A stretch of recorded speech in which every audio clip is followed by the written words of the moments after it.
Olá pessoal, bom dia, boa tarde, boa noite, não sei em que horário você está assistindo a esse vídeo, mas eu queria tratar hoje aqui no Geografia Fluente de um tema que está tirando o sono, pelo menos deveria estar tirando o sono de boa parte dos brasileiros e brasileiras. Eu estou falando da crise hídrica e também do risco de apagão no nosso país, do risco de um racionamento de energia elétrica no Brasil aí nos próximos meses.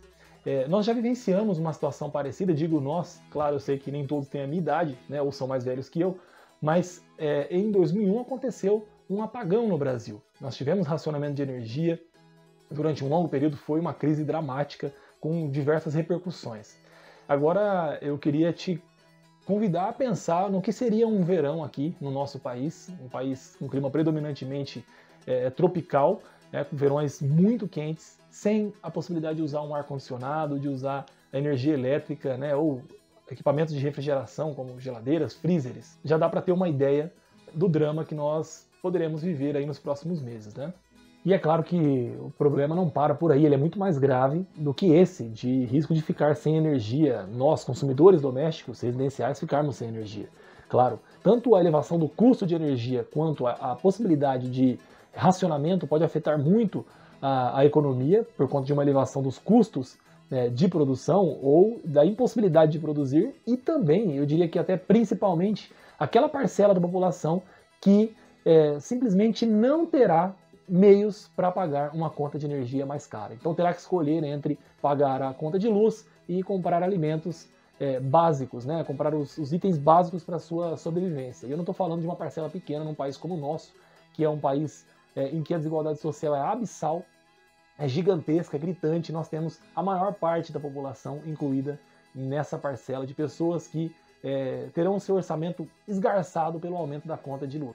Claro que esse é um tema bastante complexo e exige de nós considerarmos uma série de fatores ao mesmo tempo, mas já adianto que está em curso uma espécie de tempestade perfeita, e é claro que eu não estou falando aqui no sentido literal, seria bom se fosse no sentido literal, mas no sentido figurado, uma conjunção de vários problemas ao mesmo tempo, e eu quero destrinchá-los aqui, quero detalhá-los para vocês nesse vídeo. Então esse é o objetivo do vídeo de hoje, e já adianto, se você ainda não é inscrito no canal, se inscreva, deixa aí o seu like se gostar do vídeo, compartilha com seus amigos. Vamos nessa! Pode parecer estranho a princípio falar em escassez de água no Brasil, um país que, como todo mundo sabe, é riquíssimo em recursos hídricos, que concentra cerca de 13,7% de toda a água doce existente no planeta, mas não é bem assim. Isso porque a água não é estática, ela não fica parada ali no mesmo ponto, né? Ela passa por um ciclo, que é o ciclo hidrológico. Ela pode tranquilamente mudar de reservatório, passar de um reservatório para outro, de um ambiente para outro, e é o que está acontecendo com o Brasil. Segundo os dados divulgados pela plataforma Map Biomas, o Brasil perdeu cerca de 15,7% de toda a sua superfície de água de 1990 para cá, de 1990 até 2020. É uma redução significativa. Dentre os biomas brasileiros, o que mais perdeu foi o Pantanal, sendo que o estado que mais perdeu água foi o estado de Mato Grosso do Sul, que concentra a maior parte desse bioma. Bom, o primeiro passo para nós entendermos esse problema e a sua gravidade é nós entendermos a questão da produção de energia elétrica no Brasil.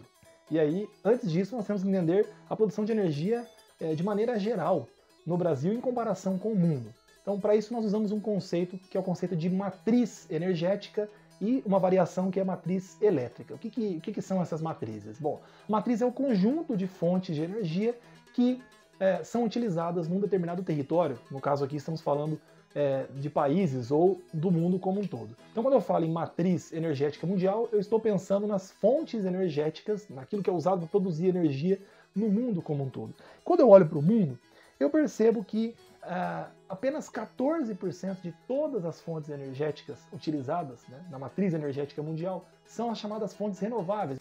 São aquelas que a própria natureza disponibiliza numa quantidade igual ou superior ao ritmo do nosso consumo, ou que nós mesmos podemos também produzir num ritmo igual ou superior ao nosso consumo. Então nós temos como exemplo de fontes renováveis energia solar, energia eólica, a energia hidráulica, né, usada, por exemplo, nas hidrelétricas, a biomassa, entre outras. Bom, no Brasil, essa equação é bastante diferente. Então nós temos no Brasil 45% das fontes energéticas renováveis dentro da matriz energética total. E nós estamos considerando todos os usos, todos os tipos de consumo e de energia produzidos. Quando a gente olha para a matriz elétrica, ou seja, quais são as fontes de energia utilizadas para a produção de energia elétrica no mundo, então nós percebemos que apenas 25,9% do total da matriz elétrica mundial provém de fontes chamadas renováveis. E dentre essas, só 16,2% vem da água, né, da energia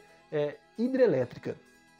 No Brasil, esses dados são muito diferentes, há um contraste enorme na matriz elétrica brasileira em comparação com a matriz elétrica mundial. Então a matriz elétrica brasileira é 82,2% composta por fontes renováveis. E dentro desse total, a maior parte vem das hidrelétricas, né? São 64,9%, quase 65%, isso segundo dados de 2018 da Empresa de Pesquisa Energética do Brasil. Eu vou deixar essa referência aí na descrição do vídeo para quem quiser depois dar uma olhada, tem gráficos muito interessantes lá, também estou apresentando aqui no vídeo para vocês terem conhecimento. Bom, qual é o problema então? Por um lado, nós temos uma grande vantagem. Nosso país ele tem uma matriz energética em geral e uma matriz elétrica composta em boa parte, em boa medida, né, no caso da matriz energética total por fontes renováveis e no caso da matriz elétrica predominantemente por fontes renováveis e dentre elas com grande destaque para as hidrelétricas que predominam. A questão é que hidrelétricas dependem obviamente de água. Então, nós temos um território predominantemente tropical e dentro desse território, né, a maior parte dos climas apresenta sazonalidade, então tem um período mais chuvoso, um período em que o nível dos rios sobe, período de cheias, que compreende primavera e verão, e um período menos chuvoso, um período em que você tem, né, o nível dos rios mais baixos. Então, no período de cheias, está tudo bem, está tudo ok, o nível dos reservatórios fica elevado e a produção de energia então acontece sem muita dificuldade. No período de vazante, ou seja, no período em que chove menos, os rios eles então têm o seu nível também reduzido e isso produz a redução dos reservatórios das hidrelétricas, reduzindo a capacidade de produção de energia dessas usinas. O fato é que neste ano de 2021 o Brasil enfrenta a sua pior crise hídrica dos últimos 91 anos. Então já 9 décadas que o Brasil não passava por um período de estiagem tão severo, tão intenso como esse que nós estamos experimentando agora. Bom, em relação à capacidade dos reservatórios das hidrelétricas brasileiras, o panorama é no mínimo assustador. Então, as principais regiões produtoras de energia elétrica por hidrelétricas são região sudeste e centro-oeste. Segundo dados divulgados pelo portal G1, essas duas regiões respondem por cerca de 70% de toda a energia elétrica produzida pelas hidrelétricas brasileiras. Só que os reservatórios dessas regiões estão com uma capacidade de apenas 21,6%, muito abaixo da média histórica, muito abaixo do que ocorreu, por exemplo, no ano passado. E isso decorre de uma série de fatores, claro, né? Desde fatores mais globais até os fatores mais nacionais e regionais. Eu destacaria aqui, em primeiro lugar, as mudanças climáticas globais, que têm alterado intensamente as condições não só de temperatura, gerando ondas de calor, né, e ora ondas de calor, ora ondas de frio em lugares que não tinham essas características, como também períodos mais chuvosos em lugares em que não chovia tanto e períodos muito mais secos em lugares em que as chuvas eram mais abundantes. Esse é o primeiro fator. Um segundo fator importante é que esse ano nós estamos experimentando o fenômeno Laninha. Laninha é o oposto do El Niño, e ele se caracteriza pelo resfriamento atípico, anormal, das águas do Pacífico Equatorial. E, normalmente, esse resfriamento ele promove toda uma mudança na circulação atmosférica dessa região do Pacífico, gerando chuvas mais abundantes no Nordeste e períodos de estiagem mais prolongados, mais seca, aqui no centro-sul do Brasil. Um terceiro fator muito característico do Brasil é o desmatamento. Então, o desmatamento, ele suprime, ele elimina a vegetação, obviamente, e a vegetação é um elemento tanto de amenização das temperaturas quanto de produção de umidade. Bom, a floresta amazônica sabe-se já há algum tempo que ela produz um grande volume, uma grande massa de umidade que vai para a atmosfera por meio do processo de evapotranspiração, transpiração das plantas, né? E que vai para a atmosfera e que depois se desloca lá da região norte, lá da região amazônica, para o centro-oeste e o centro-sul do Brasil trazendo umidade, trazendo chuva. Não fosse esse efeito, que são chamados rios voadores, nós teríamos um grande deserto em toda essa região que compreende o centro-oeste e o centro-sul do Brasil. Então, quando nós desmatamos, por exemplo, a Amazônia, quando nós desmatamos também o Cerrado, nós estamos eliminando fontes de umidade que são muito, muito importantes para a regulação da dinâmica climática brasileira e, obviamente, também para a boa distribuição das chuvas. O Cerrado também deve receber uma atenção especial, por quê? Porque o Cerrado é considerado como a caixa d'água do Brasil. A vegetação do Cerrado tem raízes profundas que atingem o lençol freático. E essas raízes servem para que, nas estruturas geológicas mais porosas do centro-oeste brasileiro, então a água da chuva ela possa percolar, possa infiltrar e recarregar os aquíferos que vão depois abastecer não só o centro-oeste, né, mas também outras regiões do Brasil, dentre elas o próprio sudeste. Então, claro, a crise hídrica que nós estamos vivendo hoje tem a ver diretamente com a devastação ambiental, com a supressão de vegetação, com o desmatamento em diferentes biomas, não só, como eu disse, a floresta amazônica e o cerrado, a própria Mata Atlântica também desempenha um papel importante na produção de umidade que depois se distribui pelo território produzindo chuvas. E por último e não menos importante, nós devemos destacar também a má gestão dos recursos hídricos. Infelizmente no Brasil os recursos hídricos estão subordinados à política de produção de energia elétrica, predominantemente. Quando na verdade essas políticas de produção de energia elétrica deveriam estar subordinadas à política de meio ambiente, à política de preservação ambiental como um todo. Não pode haver essa dissociação entre economia de um lado e meio ambiente de outro lado. E contribui para isso também, é claro, a política ambiental desastrosa de um governo que apoia e é apoiado por um conjunto de setores que ganha muito, que lucra muito com o desmatamento, que lucra muito com a degradação, a devastação ambiental. Então nós temos aí, né, um conjunto problemático de fatores que está produzindo justamente essa crise hídrica que afeta diretamente a produção de energia elétrica, ou melhor, a capacidade de produção de energia elétrica no Brasil. Então, se nós não temos água, nós não temos energia. E aí, é claro, você já notou que a conta de luz está ficando cada vez mais cara. Isso tem a ver com o acionamento da chamada bandeira vermelha, é uma bandeira de cobrança diferenciada, fase 2, né? Então é o nível mais caro de cobrança de energia elétrica no Brasil, é essa tal bandeira vermelha fase 2. E por que isso está acontecendo? Como o nível dos reservatórios está baixo, o que está acontecendo?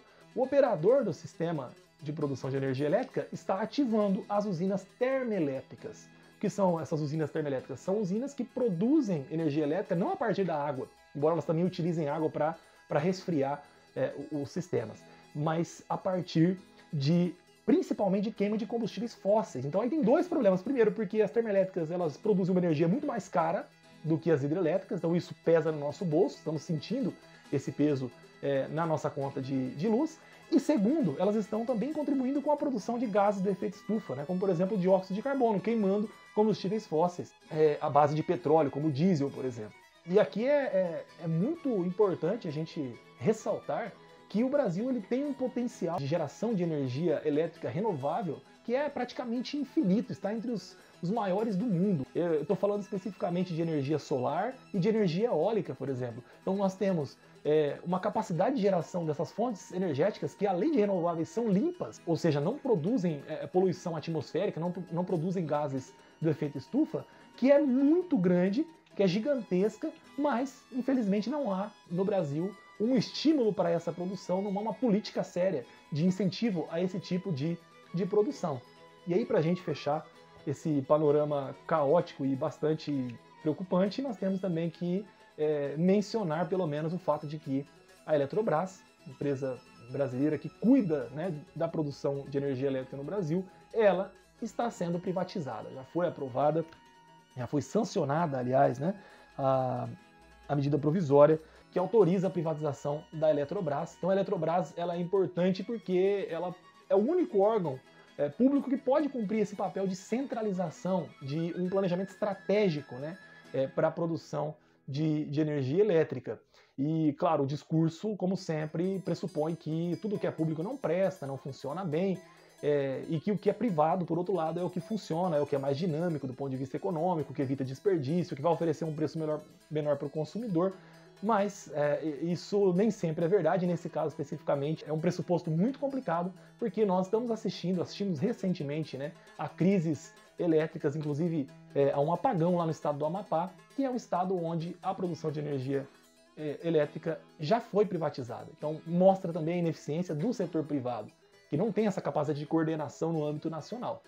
Bom, eu espero que você tenha gostado do vídeo e se isso aconteceu, por favor, deixe o seu like, faça o seu comentário, eu gostaria de saber o que você pensa sobre isso também. Compartilhe aí com seus amigos, seus familiares. É isso. Valeu!